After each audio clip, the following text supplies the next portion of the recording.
Halo teman-teman semua, kita akan melanjutkan kisah Tan Yun membalas dendamnya kepada para dewa dan kembali menjadi dewa tertinggi. Tapi sebelum itu, pastikan kalian sudah subscribe dan like video ini. Oke, langsung saja kita mulai. Sugeyu memandang Nanggong Yukin dan berkata, "Kin kau lawanlah Tan Yun." Nanggong Yukin mendengar kata-kata itu dan menatap Tan Yun yang berlumuran darah. Kemudian dia melihat ke belakang, dia membungkuk dalam-dalam pada Sugeyu dan berkata, "Guru, istana jiwa ilahi kita adalah kepala dari 3 sekte kuno. Jika aku melawan Tan Yun sekarang saat dia dalam keadaan terluka, orang-orang akan mengira sekte kita mengambil keuntungan dari orang lain. Guru, lebih baik duel hidup mati dilakukan ketika kompetisi 4 keterampilan telah selesai 3 bulan lagi," ucap Nanggong Yukin. Mendengar ini, Sugeyu melirik Tan Yun dan berkata dengan dingin, "Itu benar, mudah untuk menghadapinya dengan kekuatanmu. Jadi biarkan dia hidup selama 3 bulan lagi," ucap Sugeyu. "Baik guru," sebelum Nanggong Yukin selesai, Tan Yun berkata dengan suara keras, "Jika kau ingin bertarung, maka bertarunglah. Mengapa harus menunggu 3 bulan lagi? Hasilnya tetap akan sama." Nanggong Yukin tiba-tiba menoleh ke belakang, matanya yang indah mengungkapkan niat membunuh yang memuncak. "Perkataanmu tidaklah sopan pada guruku, dan jika kau memfitnah reputasi istana jiwa ilahiku, baik hari ini atau 3 bulan lagi, nasibmu akan tetap sama. Aku akan menyelamatkan nyawa rendahanmu hari ini. Aku tidak akan membunuhmu sekarang," ucap Nanggong Yukin. Nyawa rendahan? Mata Tan Yun dipenuhi dengan kilatan membunuh. "Baiklah, 3 bulan kemudian aku akan menunggumu," ucap Tan Yun. Tan Yun sudah lama melupakan pernikahan lamanya. Di sisi lain, Nanggong Yukin juga sama. Dia memandang Tan Yun dengan dingin dan penuh niat membunuh, seolah memberitahu dunia bahwa dalam 4 tahun terakhir dia juga telah menghapusnya dari ingatan. Pada upacara pernikahan waktu itu, ketika mereka berdua akan segera menyembah langit dan bumi, tapi Nanggong Yukin dibawa pergi. Setelah beberapa tahun kemudian, ketika keduanya dipertemukan lagi, situasi berbeda karena pertemuan dalam situasi ini adalah pertempuran hidup dan mati. Pada saat ini, tetua agung dari gerbang dalam sekte peri menuju Dantai Swansong, menggenggam tinjunya dan berkata, "Master sekte Dantai, tolong bawa murid-muridmu bersamamu. Aku akan mengatur tempat untuk kalian." Ya, Dantai Swansong mengangguk dan memimpin semua orang dari Huangfu Sengsong mengikuti tetua tadi. Perahu roh membawa mereka melewati wilayah rahasia abadi yang indah. Ketua Morong di perahu melirik Tan Yun yang berlumuran darah dari waktu ke waktu, dan hatinya bingung dan dia berkata dalam hatinya, "Pedang terbang yang dia injak saat bertarung dengan Ruyan Chen tadi, itu pedang terbang dari senjata roh atribut angin terbaik yang pernah aku buat. Ruoxi juga pernah bilang bahwa 11 pedang terbaik dibeli oleh seorang murid yang berlumuran lumpur dan mengenakan pakaian tukang." Kemudian Ruoxi melacak sisa nafas pembeli senjata itu dengan binatang pengendus jiwa dan akhirnya membawanya ke gunung divisi Pil. Mungkinkah Tan Yun yang membeli pedang itu? Tapi bagaimana mungkin? Menurut gambaran kekuatan spiritual Ruoxi yang ditunjukkan Ruoxi, memang mirip dengan sosok Tan Yun, dan pembeli itu juga memiliki tai lalat di lehernya. Murong Sisi diam-diam menghentikan penyelidikannya karena menemukan bahwa leher Tan Yun berdarah dan dia tidak bisa melihat apakah ada tai lalat. Jadi dia memutuskan akan mengamati leher Tan Yun setelah Tan Yun pulih dari cederanya. Sementara di puncak peri abadi, Sugeyu berkata tanpa ragu, "Yukin, 3 permasyuri harus segera membunuh Tan Yun. Kehormatan istana jiwaku tidak dapat dinodai." Namun Nanggong Yukin meyakinkan, "Guru, yakinlah bahwa pada saat itu murid ini akan mengambil kepalanya." Setengah jam kemudian, tetua agung dari gerbang dalam sekte abadi memimpin jalan ke gerbang dalam sekte abadi. Ada sebuah gunung peri kecil. Di titik tengah gunung peri, meskipun ada aura, tapi sangat tipis dibandingkan dengan gunung peri lainnya. Kepala divisi itu kemudian menunjuk ke rumah yang ditumbuhi tanaman di tengah gunung. Dia menangkupkan tinjunya dan berkata, Master Sekte Dantai, disinilah sektemu akan menetap malam ini. Besok kau bisa membawa murid sektemu ke arena penciptaan abadi. Aku pergi dulu." Begitu suara itu terdengar, tetua itu menginjak pedang terbang dan menghilang ke dalam langit malam. "Master Sekte, peri abadi ini benar-benar tidak masuk akal," ucap Tan Xin Ying sangat marah. Pendapat yang sama dikemukakan juga oleh kepala divisi lainnya. "Di masa lalu ketika aku mengikuti guru dan datang ke sekte abadi, sejak kapan aku tidak tinggal di istana VIP yang mewah? Dan sekarang kita akan bermalam di Gunung Tandus. Sekte peri abadi ini jelas menghina Huang Fu Sengsong." Dan Tai Xuanzong mengangkat tangan kirinya untuk memberi isyarat kepada semua orang untuk diam. Dia mengambil nafas dalam-dalam dan memandang para murid. "Kalian harus ingat bahwa hanya sekte yang cukup kuat yang tidak dipandang rendah. Kalian adalah harapan masa depan Huang Fu Sengsongku. Hanya ketika kalian dan semua murid menjadi kuat, Huang Fu Sengsong juga akan menjadi kuat. Apakah kalian mengerti?" Semua murid bergabung bersama berlutut dan bersujud. "Baik Master Sekte, kami akan mengingatnya."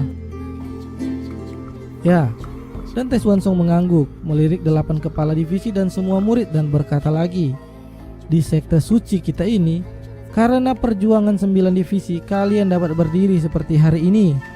Tetapi jika kalian mengkhianati sekte suci, kalian semua akan dieksekusi.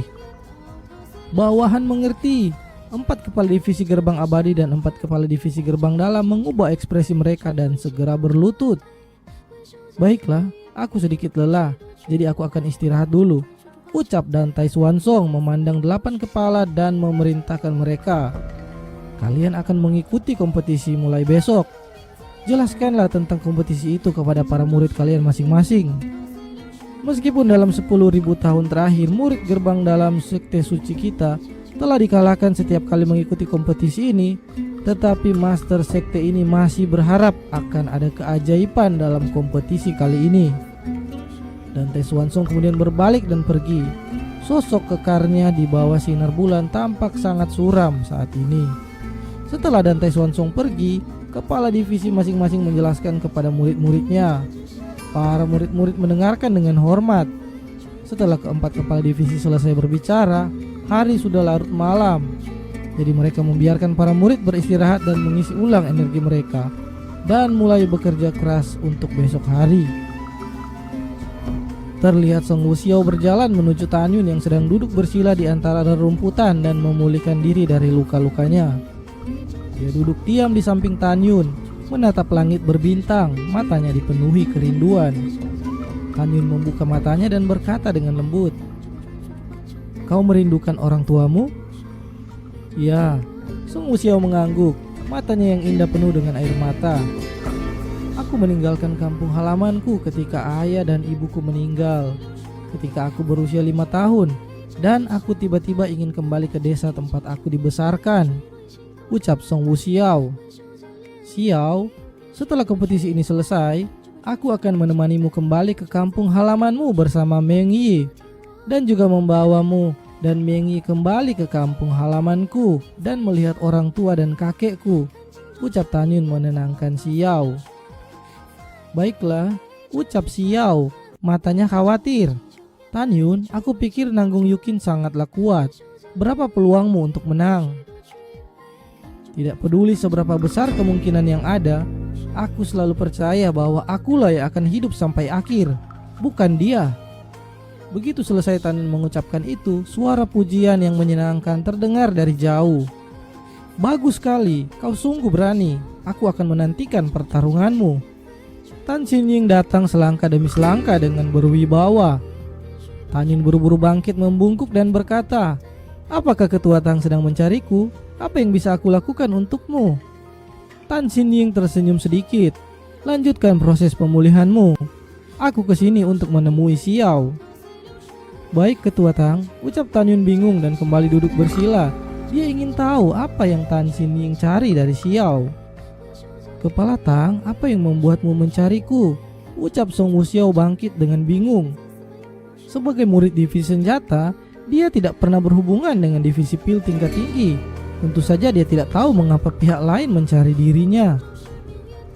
Tan Xin Ying memandang Song Wuxiao, matanya yang indah menunjukkan kasih sayang. "Xiao, apakah kau benar-benar tidak mengenaliku?" ucap Tan Xin Ying. "Ketua, aku tidak mengerti apa yang Anda bicarakan," ucap Song Wuxiao berkata dengan jujur. Namun perkataan Tan Xin Ying berikutnya membuat tubuh Song Wuxiao bergetar dan air mata mengaburkan pandangannya. Tan Xin Ying berkata dengan emosi, "Ketika aku pertama kali bertemu denganmu, kau baru berusia 5 tahun, kelaparan dan kedinginan. Dan 18 tahun telah berlalu. Untung saja aku mengingat namamu. Jika tidak, maka aku akan benar-benar tidak dapat mengenali gadis kecil yang menangis waktu itu, yang sekarang telah berubah menjadi dewasa." Song Wuxiao menatap Tan Xin Ying, air mata menetes. "Kau adalah kakak peri yang menyelamatkanku ketika aku berusia 5 tahun, kan?" "Gadis bodoh, aku yang menyelamatkanmu dan membawamu kembali ke sekte. Tapi aku bukan peri," ucap Tan Xin Ying bercanda. Song Wuxiao langsung berlutut berkata, "Tapi di dalam hati Xiao, kau adalah kakak periku. Terima kasih telah menyelamatkan hidupku. Murid ini tidak akan melupakannya." "Cepat bangun," ucap Tan Xin Ying membungkuk untuk membantu Xiao berdiri. "Aku puas melihat kau tumbuh dewasa. Jika kau suka memanggil kakak, maka aku akan menjadi kakakmu." "Bolehkah murid ini memanggil kakak?" ucap Song Wuxiao melihat ke depan. Dalam hatinya, Tan Xin Ying bukan hanya penyelamatnya, tetapi juga saudaranya. "Tentu saja," ucap Tan Xin Ying mengulurkan tangan untuk menghapus air mata Xiao dan berkata dengan tulus, "Orang tua angkatmu telah meninggal dan orang kandungmu meninggalkanmu begitu saja. Mulai sekarang aku akan menjadi keluargamu." "Iya, terima kasih," ucap Song Wuxiao mengangguk sambil menangis. Melihat adegan ini, Tan Yun terkejut bahwa orang yang menyelamatkan Xiao adalah Tan Xin Ying. Song Wuxiao tiba-tiba teringat sesuatu dan berkata, "Kakak, dalam 2 tahun sejak aku memasuki gerbang dalam, aku terus berlatih keterampilan senjata dengan terus melakukan retreat sampai lupa bahwa apa yang dikatakan oleh Tetua Agung dari gerbang luar waktu itu. Tetua King Qiu memberitahuku bahwa lebih dari 2 tahun yang lalu kau mencariku, tetapi kau terluka dan tidak bisa datang. Kakak, lukamu sudah benar-benar sembuh kan?" ucap Xiao. Tan Xin Ying tersenyum dan berkata, "Jangan khawatir, lukaku sudah sembuh." "Oh, ngomong-ngomong Xiao, kualifikasi apa yang kau miliki?" tanya Tan Xin Ying.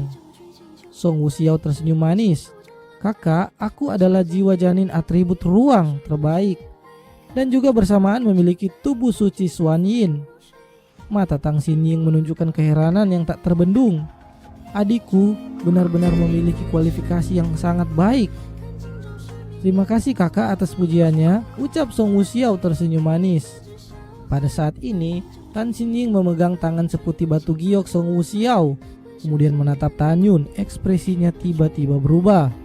"Tan Yun, aku menyerahkan adik perempuanku padamu. Jika kau berani menyakitinya, aku tidak akan membiarkanmu pergi," ucap Tan Xin Ying.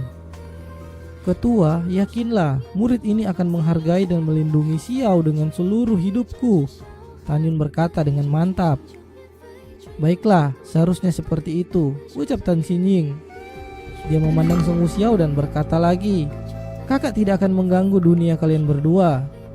Tapi jika kau ingin membicarakan apapun denganku, kau dapat mencari kakakmu ini."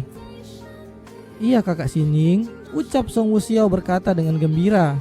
Tan Xin Ying tersenyum, melepaskan Song Wuxiao dan pergi.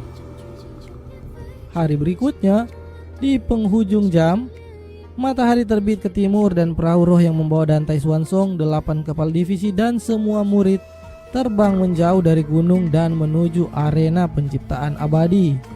Setelah pemulihan semalam, Tan Yun telah memulihkan sebagian besar lukanya. Namun tahi lalat di lehernya sekarang masih ditutupi dengan bekas luka.